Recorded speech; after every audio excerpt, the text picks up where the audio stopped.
Di kondisi pasar monitor sekarang, konsumen kan bisa dibilang tuh banyak mau banget lah ya. Apalagi market Indonesia. Biasanya kalau pilih monitor, pasti nyari yang paling mentok kanan. Yaitu di mana refresh rate yang kenceng, akurasi warnanya paling tinggi, layarnya pun juga gede, dan apa ya, dan yang paling penting murah ya kan. Nah pertanyaannya, apakah memang bentukan monitor kayak begitu tuh ada? Ya pertanyaannya itu akan kita jawab yaitu ya jelas ada. Yaitu di mana kita bisa cuma dengan modal 1 jutaan aja, kita bisa dapat sebuah monitor besutan dari Acer yang memang bisa dibilang termasuk paket lengkap. Walaupun ekspektasi kalian jangan tinggi-tinggi, ya. Tapi tetap paket lengkap untuk memenuhi semua kebutuhan dasar tadi. Seperti apa tadi ya? Let's check it out.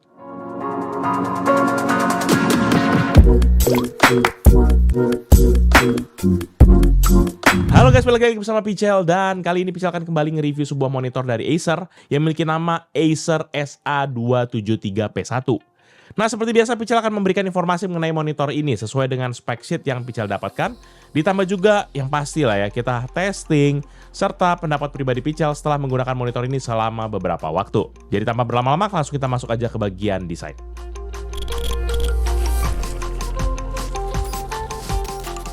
Nah, untuk bagian desain, maka monitor ini hadir dengan desain yang mengedepankan kesan minimalis, modern, dan juga rapi.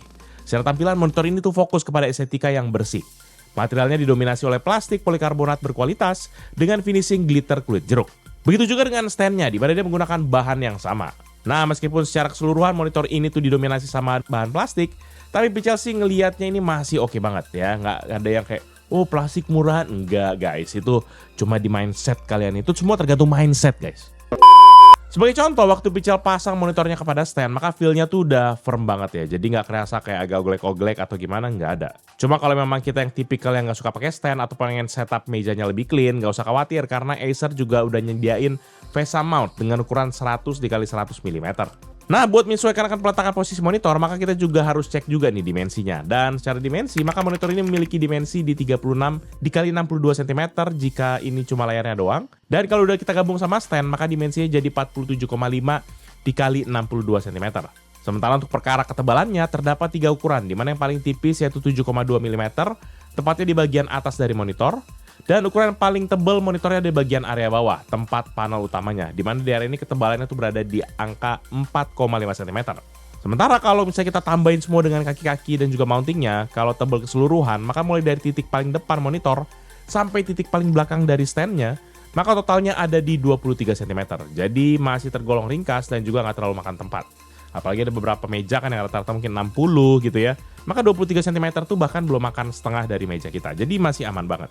Lanjut untuk urusan detail desainnya, maka kalau kita lihat bagian depannya, di sini kita langsung ngeliat nih panel layar sebesar 27 inci dengan profil yang cukup ramping.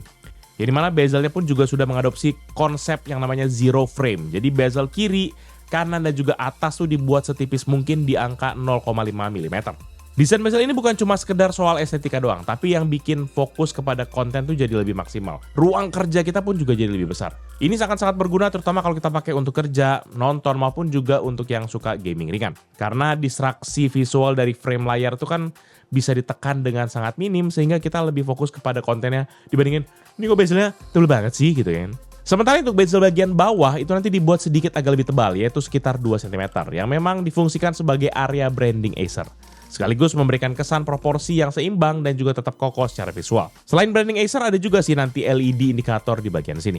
Kemudian kalau kita pindah ke bagian belakang dari monitornya, nah di sini terdapat aksen bintik-bintik yang membentuk segi 6 di ujung kiri dan kanan bagian ini. Selain itu pun juga nanti terdapat satu buah tombol power sekaligus untuk joystick analog dan juga satu buah Kensington lock. Masih tetap di bagian area belakang, kalau kita geser dikit kiri dari standnya, nanti di sini terdapat tempat khusus yang isinya deretan port dengan posisi yang tersusun secara vertikal. Jadi ini akan aman dari kabel yang memang makan ruang lebih. Untuk kelengkapan portnya adalah sebagai berikut, yaitu satu port Full HDMI 1.4, satu port VGA in, 2 port audio in jack yaitu sebesar 3,5 mm atau yang standar, dan juga satu DC port. Untuk portnya ini sendiri memang oke banget ya. Di zaman sekarang ini tuh masih ngasih port VGA pun juga suatu kelebihan. Karena buat kita yang mungkin suka ngoprek-ngoprek, apalagi kayak Pichel yang punya server gitu ya, ini akan sangat terbantu kalau kita masih punya port VGA. Apalagi kalau kita mau pasangin kepada PC jadul tapi kita pengen layar yang masa kini, ya udah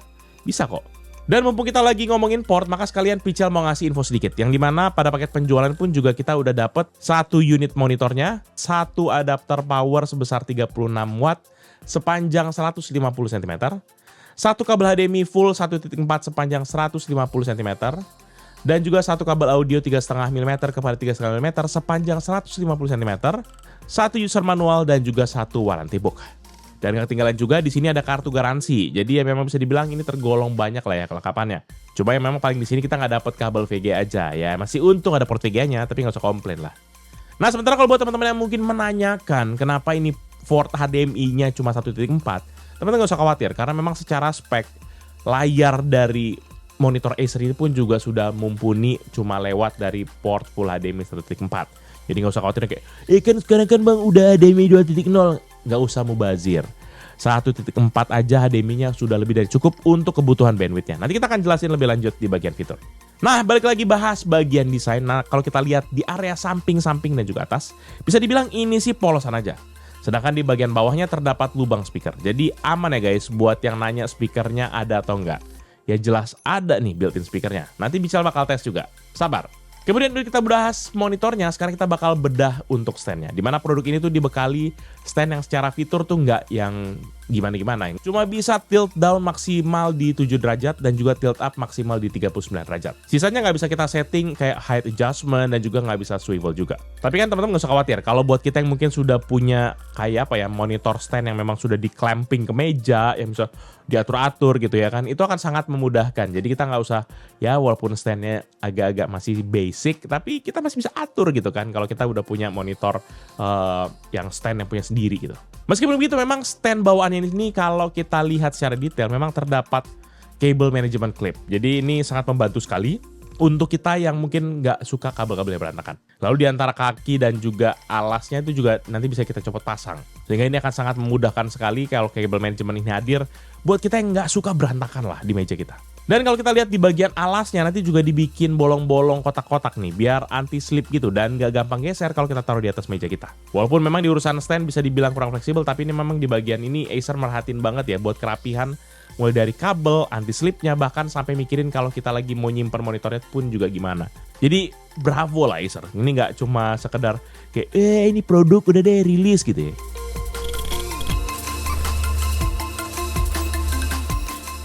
Nah, secara spesifikasi, maka monitor ini tuh pakai layar IPS panel berukuran 27 inci yang memiliki resolusi Full HD 1920 x 1080 pixel. Dan untuk pemakaian sehari-hari yang langsung terasa tuh adalah tampilannya yang konsisten dari berbagai sudut. Ya, jelas lah dia namanya juga IPS ya kan. Dan waktu kita lihat layarnya dari samping, baik kiri ataupun juga kanan, gambarnya masih kelihatan jelas. Warnanya nggak ada yang berubah ataupun terdistorsi, dan kontrasnya pun juga tetap terjaga. Ini akan sangat kebantu banget terutama buat kita yang melihat layar secara ramean. Misalnya kayak 5 orang, 4 orang ya di samping-samping, mereka nggak akan keganggu lah. Dan ini memang salah satu ciri khas dari IPS banget karena memang dia punya viewing angle yang support hingga 178 derajat. Itu cuma tinggal selisih 2 derajat doang menjadi rata gitu. Nah, lanjut lagi pada urusan refresh rate, maka produk ini tuh mendukung refresh rate hingga 144 Hz. Jadi buat kita yang mungkin butuh untuk scrolling, nonton video ataupun juga gaming, maka transisi gambarnya tuh jadi agak lebih halus dan juga responsif gitu. Selain itu juga klaim monitor ini tuh juga dibekali dengan response time yang cepat, yaitu 1 milisecond dengan teknologi Visual Response Boost atau VRB, yang tujuannya sih ngebantu ngurangin blur pada objek yang bergerak cepat. Jadi ini akan sangat berguna terutama buat kita yang membutuhkan kecepatan terutama untuk game-game kayak FPS, ini harusnya jadi lebih tajam dan minim tuh yang namanya efek ghosting. Lebih lanjut kalau kita pindah ke bagian warna, maka produk ini bukan cuma sekedar cepet-cepetan doang, tapi produk ini pun juga memiliki cakupan warna hingga 99% sRGB. Yang artinya reproduksi warnanya tuh sudah cukup akurat dan juga natural, terutama untuk kebutuhan dasar ataupun juga sampai ke menengah. Ini bikin monitornya tuh cocok banget, bukan cuma sekedar buat hiburan, tapi juga untuk kebutuhan produktivitas seperti kayak editing, desain grafis dasar, ataupun juga pekerjaan yang membutuhkan konsistensi warna antara layar dan juga hasil cetak. Selain itu monitornya juga mampu menghasilkan hingga 16,7 juta warna, sehingga gradasi warna pun terlihat lebih halus dan juga nggak kasar. Nah, untuk mendukung akan kualitas warna tersebut, maka Acer juga ngasih tingkat kecerahan di angka 250 nits, yang secara standar udah cukup nyaman dan sesuai dengan standar untuk penggunaan di dalam ruangan. Tapi memang nggak bisa dipungkiri buat yang ruangannya tergolong terang banget ataupun juga ruangannya emang masuk matahari langsung dan direct kepada layar kita, ya apalagi kayak misalnya mungkin kita yang tinggal ala-ala apartemen gitu ya di luar negeri ataupun mungkin di dalam tapi cahayanya masuk gitu ya. Ini memang ya tergolong biasa aja sih memang untuk 250 nits ini. Meskipun begitu, Acer juga membekali panel ini dengan Comfy View Anti-Glare yang klaimnya bisa membantu mengurangi pantulan cahaya dari lingkungan sekitar agar mata kita tuh tetap nyaman saat digunakan dalam waktu yang lama. Selain itu pun Acer juga mengklaim monitor ini memiliki dynamic contrast ratio hingga 100 juta berbanding 1 berkat teknologi yang namanya Acer Adaptive Contrast Management atau ACM. Secara teori sih memang fitur ini bekerja dengan menyesuaikan tingkat kecerahan dan juga kontras layar secara dinamis sesuai dengan konten yang ditampilkan. Walaupun memang nggak bisa dibilang sebanding ataupun lebih bagus daripada OLED yang nggak akan mungkin lah ya. Tapi area-area gelap itu terlihat lebih dalam dan juga area terang tetap kelihatan tetap detail. Dan bukan pixel namanya kalau kita langsung percaya aja sama isi dari sebuah spec sheet. Dan kita mulai untuk ngetes untuk mastiin sejauh mana sih performa dari monitor ini. Apalagi perbandingan dibandingkan dengan spec sheet-nya, apakah ada gap yang cukup signifikan atau enggak. Dan untuk tesnya, maka Pichel pakai X-Rite Display Plus, yaitu dimana ini untuk bisa monitor akan color gamut dan juga color akurasi dari monitor ini. Dimana kita dalam pengujian ini kita pakai mode normal, mode cool, dan juga mode low blue light, dan juga kita pakai warm.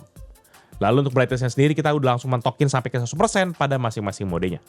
Hasil pengujian menunjukkan bahwa mode normal memberikan performa paling seimbang dengan cakupan warna mendekati 98% sRGB dan tingkat kecerahan sekitar 308 nits. Mode ini cocok untuk penggunaan umum dan memiliki reproduksi warna yang relatif akurat. Sementara itu, mode cool mengalami penurunan pada gamut coverage dan juga tingkat kecerahan. Hal ini membuatnya kurang ideal untuk kebutuhan akurasi warna dan lebih cocok untuk tampilan yang lebih kebiruan. Di sisi lain, mode low blue light dan juga warm memberikan hasil yang sedikit lebih baik dalam gamut dan juga urusan tingkat kecerahan. Terlihat keduanya masih tetap mampu menjaga kualitas warna dengan baik. Hal ini membuat kedua mode ini lebih nyaman di mata, serta tetap kompeten untuk urusan reproduksi warna. Selain itu, tingkat kecerahan tertinggi pun ada pada mode warm dengan hasil di 321,57 nits.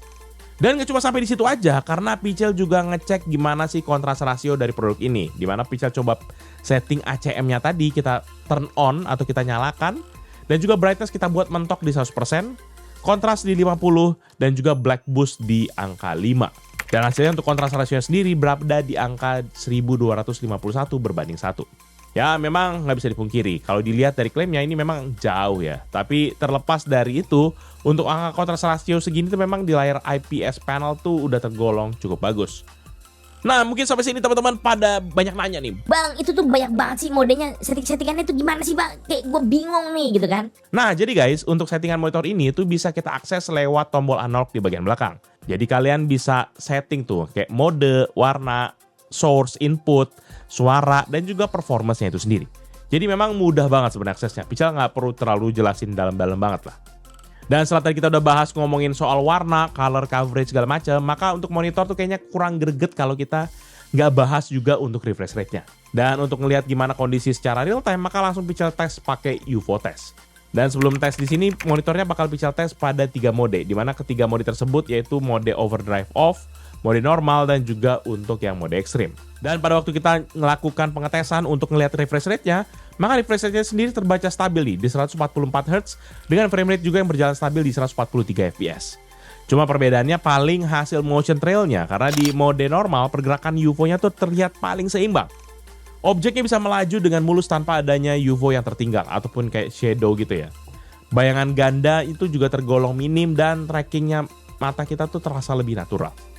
Lebih lanjut kalau kita pindah kepada mode off, maka di sini beberapa UFO tuh mulai terlihat sedikit ketinggalan dengan motion blur yang ada di bagian belakang dan yang lebih ketara di bagian belakang dari objek yang bergerak.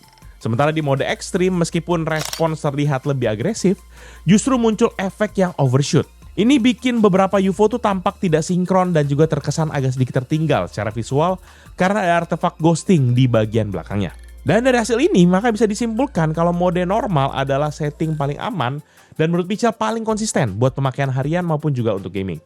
Karena dia mampu menjaga keseimbangan antara respons yang cepat dan juga visual yang tetap bersih. Dan setelah UFO test, tentu Pical coba buat main game FPS kompetitif dan juga untuk main game balapan yang memang butuh refresh rate tinggi biar mainnya makin nyaman dan juga aman. Dan di sini waktu kita tes hasilnya, layar di sini tuh kelihatan smooth pergerakannya. Hasilnya pun juga kita jadi kayak lebih enjoy lah buat kita bisa nge-push rank gitu waktu main game. Jadi menurut Pical sih oke lah ya.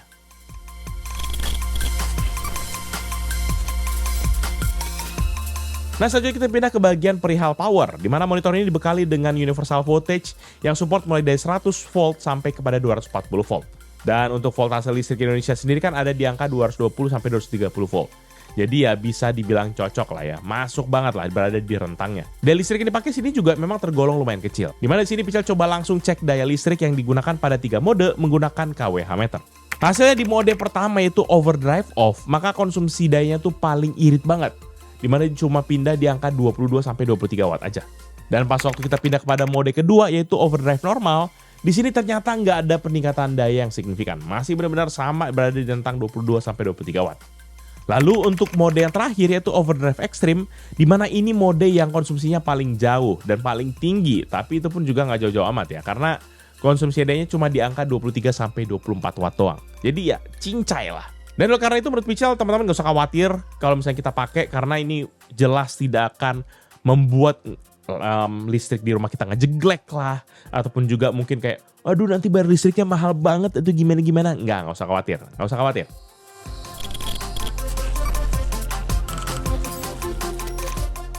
Dan yang terakhir kita masuk kepada urusan audio, di mana monitor ini kan udah punya built-in speaker. Dan waktu kita cek konfigurasinya, dia memiliki 2 speaker yang masing-masing memiliki daya 2 watt.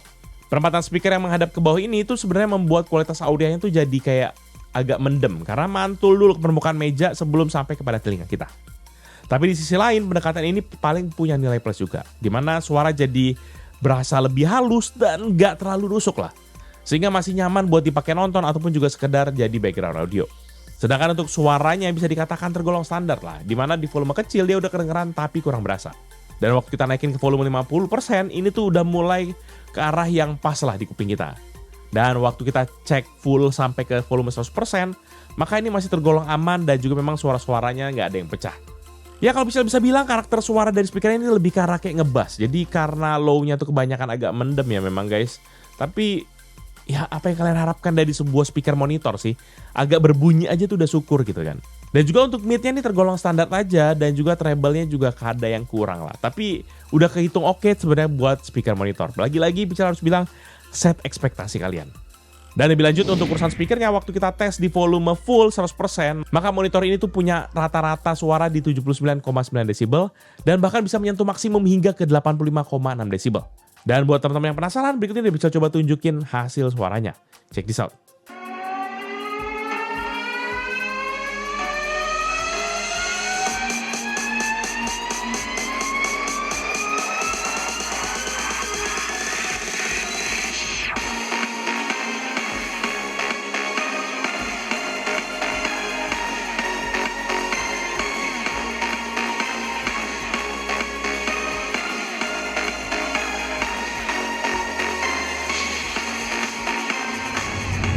Overall, menurut pribadi Pical, monitor Acer dengan kode SA273P1 ini adalah sebuah monitor yang nawarin paket cukup lengkap di kelas harganya.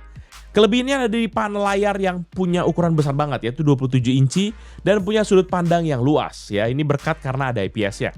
Sementara untuk color coverage-nya sendiri pun juga oke banget karena dia sudah mendekati akan 100% sRGB. Buat kita yang mungkin butuh akan pengaturan yang lebih fleksibel, terutama untuk penaruhan monitor, nggak usah khawatir karena sudah ada dukungan VESA mount, udah ada juga built-in speaker kalau kita lagi nabung buat beli speaker, port yang juga masih ramah untuk perangkat-perangkat lama dengan hadirnya port VGA-nya, dan juga konsumsi daya yang relatif irit. Ini jadi nilai tambah menurut Pical, terutama untuk jangka panjang. Dan terkait juga dengan keamanan, kita juga dibikin tenang sama garansi mereka, karena di produk ini Acer berani kasih jaminan keamanan yang maksimal banget, yaitu ada garansi 3 tahun full untuk spare part. Untuk servis bahkan sampai kepada panelnya itu juga langsung di cover. Yang ketinggalan, Acer juga ngasih tambahan perlindungan yaitu Accidental Damage Protection atau ADP. Dimana ini untuk melindungi akan monitor kita dari ketumpahan air, jatuh dan juga korsleting listrik. Catatannya sendiri sih memang paling belum adanya pengaturan untuk ketinggian, untuk tilt ataupun juga untuk swivel. Dan yang paling juga catatan Pichel adalah memang speakernya yang emang agak berasa standar lah gitu ya.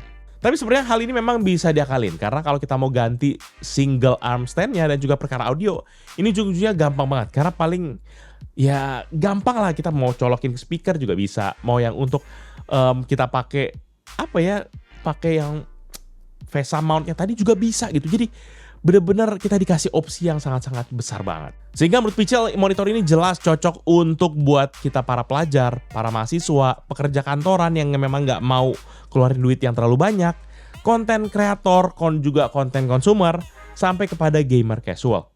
Nah sebenarnya dalam produk ini sendiri yang paling menarik, paling sangat menarik, menurut Pichel tuh sebenarnya adalah harganya itu sendiri.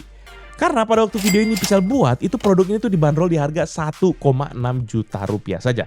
Yang memang sudah tersedia di Acer Online Store, toko ijo dan juga toko oranye. Dan untuk link pembeliannya nanti Pichel udah cantumin di kolom deskripsi di bawah, berserta juga dengan link-link untuk sosial media dari Pichel Media Group.